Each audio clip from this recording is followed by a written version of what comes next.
Mo a mo hwe me nyina mianom obi ante 32 years emfiri ni age mu na hwe say ye di tumi ma NPNDC NDC any MPP aban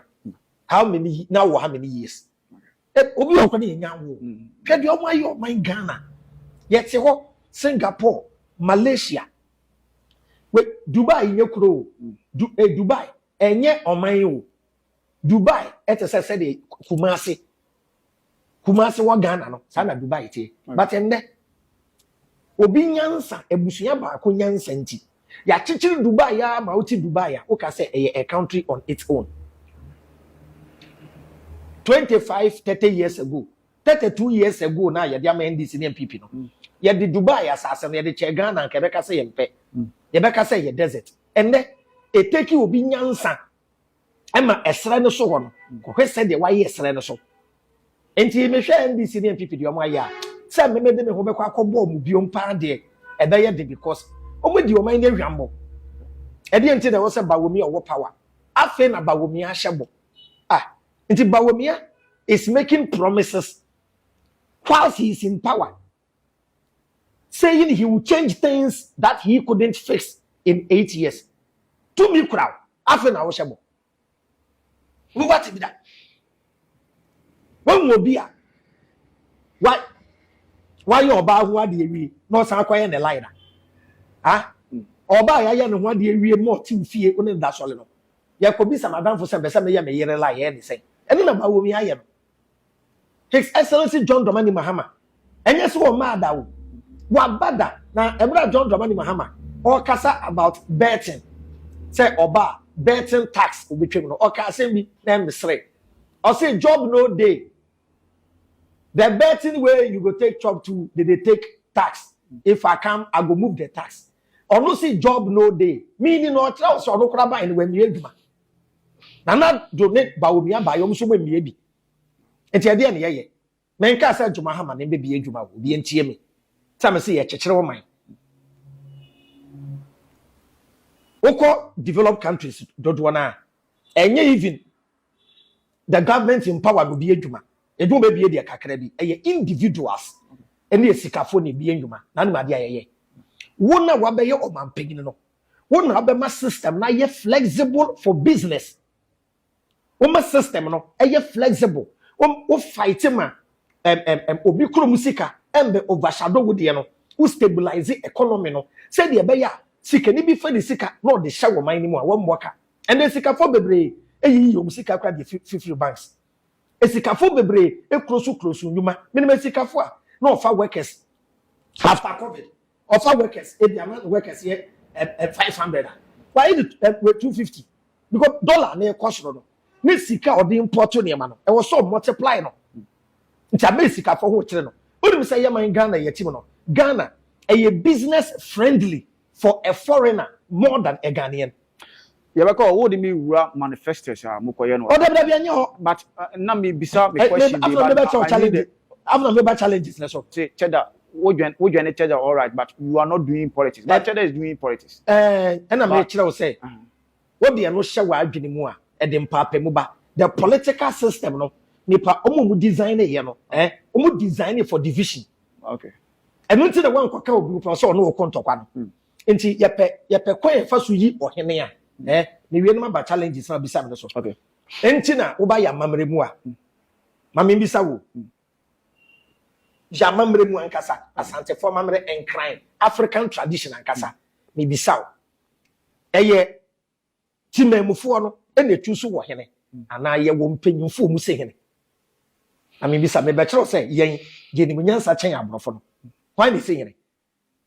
ye wo mpanyimfo mu si hene ana say ye ka say never say ebia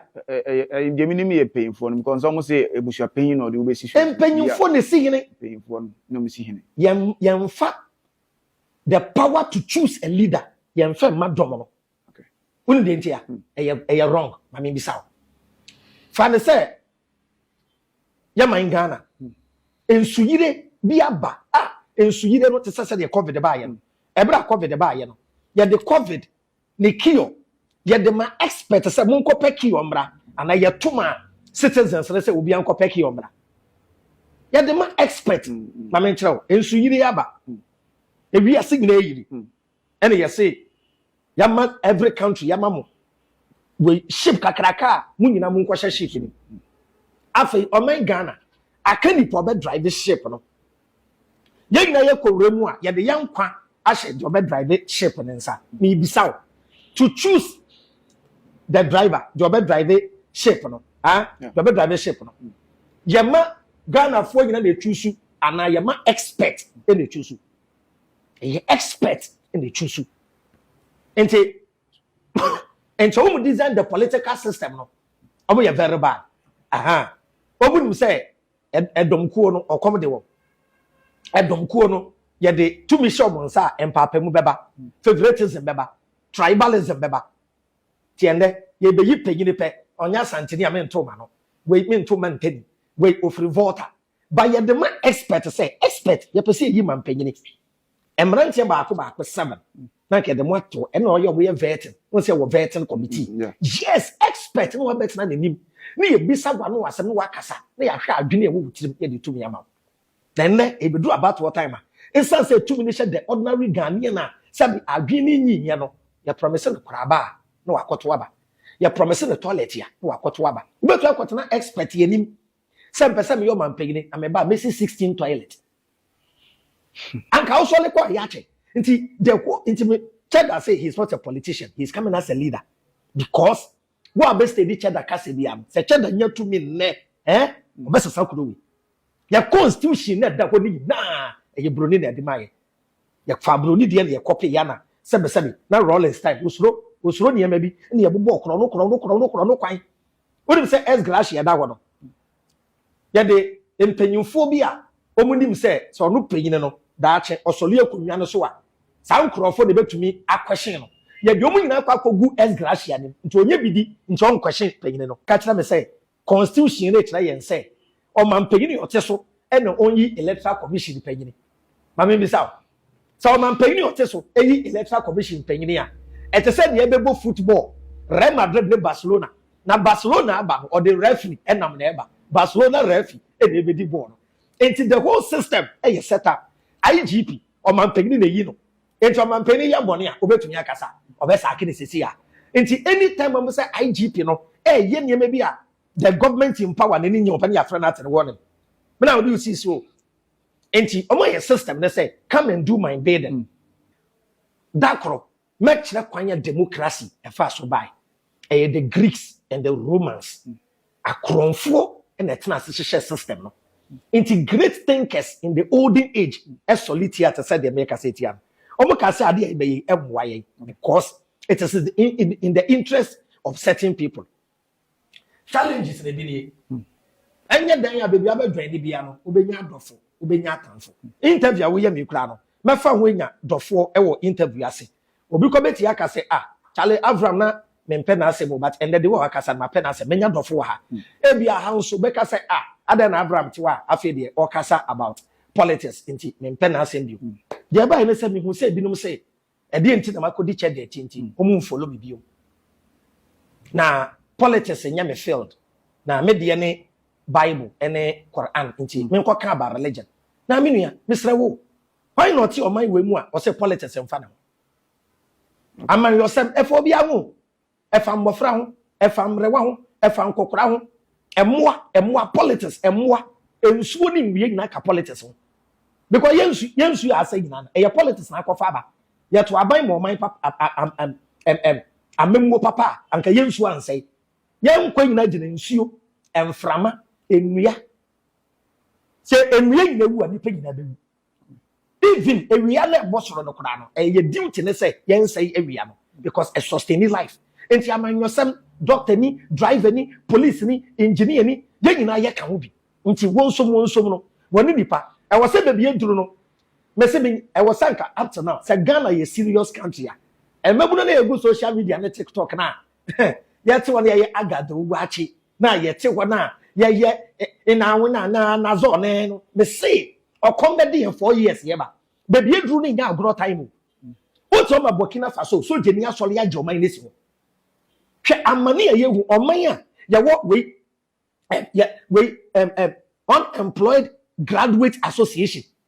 ekuo ni nyini ya na enyini every year SHS free SHS na asesa ebebunu omo wie school na wato magu system nim unemployed every year free education without employment is cost 90 free SHS by me na capacity affairs ya frame bonsam me catch them say me kwa na me mado so anka be boa me but say oman no ni system ni foundation ya promise free also John Domani Mahama so we level 100 free aba na me first time na utu free ma me ade aka no hane nto aso cost 90 ya promise free abroman ni nyina ya pese build your man ya mfa de free ya de nyadin ya de akokere and ya de build the mind the chirimba abe benefit opede me kan what masia pa okay madia inti so bit na ka say ma me ka about politics na me nti ni pa no maintenance iti me ka kire say ni pa ne say me pa cha bible and Quran and me debate no ni na go YouTube say no na pa hwa kona kwa this is what reduce viewers and I say we followers or more reduce that followers no mo follow kan na that be ya wo follower bi ade wechi a okay o kra no o followers no okay me fan say o viewers no because anya followers ni na o the video to a on ba behwe o followers no de omo ye ne say obi ane topic wo pe ye obi wo ko interview obi na wo ka enuro heba asemu a o mehwe that's o edro de ene obi wo a eda obi beba wo ka spirit yasem ena ukọ spiritual realm a ye frɛ bɔfo bi sei ɔmbɛba bebu so ene obi o de me avram ba ɔbɛka sɛ chale nti obi ane de ɔpɛnti ɔmo mudi mechi no ye wo mo a sɛ me ye relationship a no mweni agye because in the film to go to Abraham talk about relationship ene obi o wa sɛ me start say me ye jokes keka na ni je but most of them are regret say odwane Dabi obi ntwe regret e me choice o regret say kilo ena ye nti asem enu nti na Samuel Jan baby Samuel Jan na nyine duri Samuel Jan say me ko kamba wo miya ho na ma fa MPP so na me dia build Ghana sports wa edi nti edi nti na so kacha so ya kwase ya tie me akojo Sheldon me who say I say o kasa dia ma MPP o say any choice you can criticize him but me afa na akofa na the tea na wa gimi na there be ma ne ma the reason why in tea politics e ye kire wadwene na me nkire wadwene dia o say wo gitu mu say unua nyansa bro wo de agitu mama ni wunhia ne nkwa no bye bye what we prove me say John Dramani Mahama e best change da e say me dichi open the make out ma say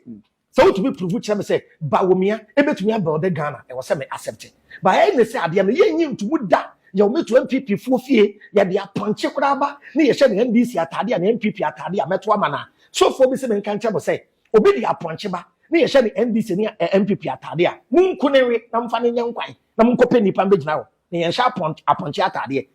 in some say ne yakeka na kuro ne say no so have you get challenges for the both MPP and other parties no when your challenges challenges bi adabi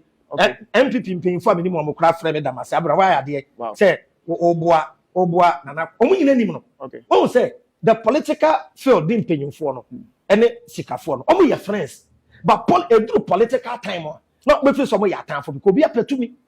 eyede what do you offer bloggers am okumasi munyina mo ye namfo etumi ko hye tia mo what do you offer yemfa eyi say award bi mbra na yemfa wo ne bloggers na to ebe na the challenge well obi ko be fan ko no won kase bi ukoji award na but enye se ye ne sa e wo se ye ne sa che we say eduru time wo se ye kira ya adwena ye nkira ya adwena ye wi a na ye chia ye nsem na ya be build o man no so ati asenti mo amudi mechi a mo bu ofuro mo ma ye ntia se say obi awo ne choice metumi aware oba amepe metumi awo enkoda dodo amepe metumi atena country amepe metumi edi aduane amepe metumi ahya atade amepe metumi yi eti amepe mepe metumi ka se me dreadlocks e de enti na me teaching na me dem ma makoye dreadlocks wo me videos Abraham ayem pesa o say me need the chibium adan why that is how ye be before no